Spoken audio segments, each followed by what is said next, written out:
Hi అండి అందరికీ. నా డైలీ రొటీన్‌లో ఆర్టీసీ బస్ కూడా ఒక మంచి ప్లే రోల్ అయితే చేస్తుంది. అది ఏంటి అనుకుంటున్నారా? నాది మార్నింగ్ రొటీన్. మార్నింగ్ స్టార్ట్ అయిన వెంటనే నేను ఆర్టీసీ బస్‌తోనే స్టార్ట్ అవుతానండి. ఒకవేళ లేట్ అయిందనుకోండి నా గుండె లబ్ డబ్ లబ్ డబ్ అనేది స్టార్ట్ అయిపోతుంది. ఇప్పుడు వరకైతే గనుక ఎప్పుడు అలాంటి సిచ్యువేషన్ అయితే రాలేదు. కాకపోతే డ్రైవర్స్ గానీ, కండక్టర్స్ గానీ నాతో ఉండే బిహేవియర్ గానీ సూపర్ అంటే సూపర్ ఉంటది.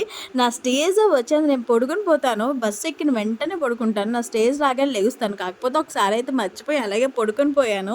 నా స్టేజ్ వచ్చి వాళ్ళే నన్ను లేపారండి. అంత మంచిగా ఉంటారు. అలాంటి వాళ్ళని ఒకసారి ఒక సిచ్యువేషన్ అయితే జరిగింది. అదేంటి అనుకుంటున్నారా? ఆయన స్టేజ్ ఆహ్, వచ్చేటప్పటికి వచ్చేయాలి కదా! నుంచోవాలి కదా! ఆపమని చెప్పాలి కదా! అలా చెప్పకుండా ఆయన ఏం చేశారంటే స్టేజ్ దాటిపోయేంత వరకు కూర్చొనున్నారు. తిరిగి మళ్ళీ కండక్టర్స్ మీదే దెబ్బలాడుతున్నారు. తప్పండి, అలా చేయకండి. డ్యూటీలో ఉన్న కండక్టర్‌ని అలా కొట్టడం అనేది చాలా తప్పు. దయచేసి కండక్టర్స్‌ని, డ్రైవర్స్‌ని రెస్పెక్ట్ ఇద్దాం.